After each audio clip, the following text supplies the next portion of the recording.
तो कुछ लोग जो समझदार हैं, मैं उनके लिए कुछ बात कहना चाहता हूं कि हम लोग ये कहते तो हैं कि कुरान में ये लिखा है, कुरान में वो लिखा है, कुरान की खातिर वो हमको काटते हैं, कुरान में ऐसा लिखा है कि इनकी स्त्रियों को लूट लो, कुरान में लिखा है कि काफिर को काट दो, ये सब कुरान में लिखा है, ये उन्होंने वहां से सीखा इसलिए वो ऐसा करते हैं, उनकी मस्जिदों में यही सिखाया जाता है। लेकिन तुम कभी अपनी आंखों से अपने आप को भी देखोगे क्या? अपने कैमरे अंदर की ओर घुमाओ और तुम अपने आप को देखो कि उन्होंने तो आतंकवाद सीखा है, उन्होंने तो लोगों को काटना मारना सीखा है इस्लाम के नाम पर, धर्म के नाम पर, लेकिन तुमने अपने धर्म से क्या सीखा है? तुमने अपने धर्म से कटना सीखा है क्या? तुमने मरना सीखा है क्या? तुमने अपने धर्म ग्रंथ कभी उठा के भी देखे हैं क्या? कुरान में क्या लिखा है उसकी जांच तो तुम कर रहे हो, कर लो, अच्छी बात है, जान लो, उसका कोई विरोध नहीं है। लेकिन तुम्हारे धर्म ग्रंथ तुम्हारी सुरक्षा के लिए, तुम कैसे जीवन जियो उसके लिए कुछ कहते हैं, उसके लिए भी तुमने कभी कुछ पढ़ा लिखा है क्या?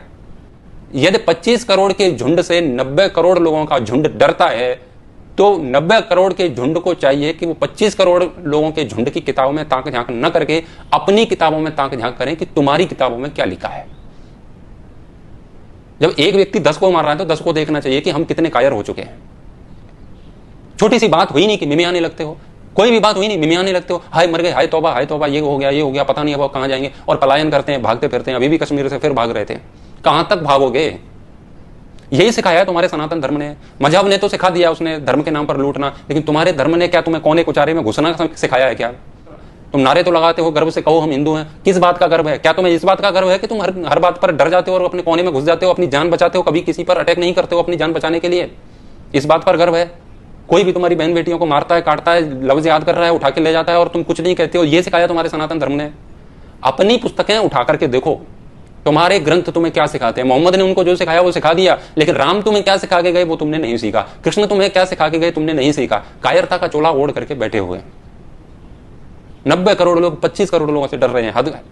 और अपने आप को धार्मिक भी कहते हैं, अपने आप को सनातनी भी कहते हैं, हिंदू भी कहते हैं। कम अधार्मिक लोगों से अधिक धार्मिक लोग डर रहे हैं। इस बात का सीधा सा अभिप्राय है कि जो अपने आप को धार्मिक और हिंदू कह रहे हैं वो वास्तव में है नहीं, वो भी अधार्मिक हैं। गलत को सहना अधर्म का लक्षण है, धर्म का नहीं है। तुम स्वयं अधार्मिक हो, तो लड़ाई तो अधार्मिकों और अधार्मिकों के बीच में चल रही है, धर्म अधर्म की लड़ाई नहीं है। तुम खुद अधार्मिक हो। लाल कपड़े में अपने ग्रंथों को बांध करके अगरबत्ती तो उस पर लगाते रहते हो, आरतियां गाते रहते हो, लेकिन कभी उनको खोल के नहीं देखते हो कि राम तुम्हारे लिए क्या उपदेश देके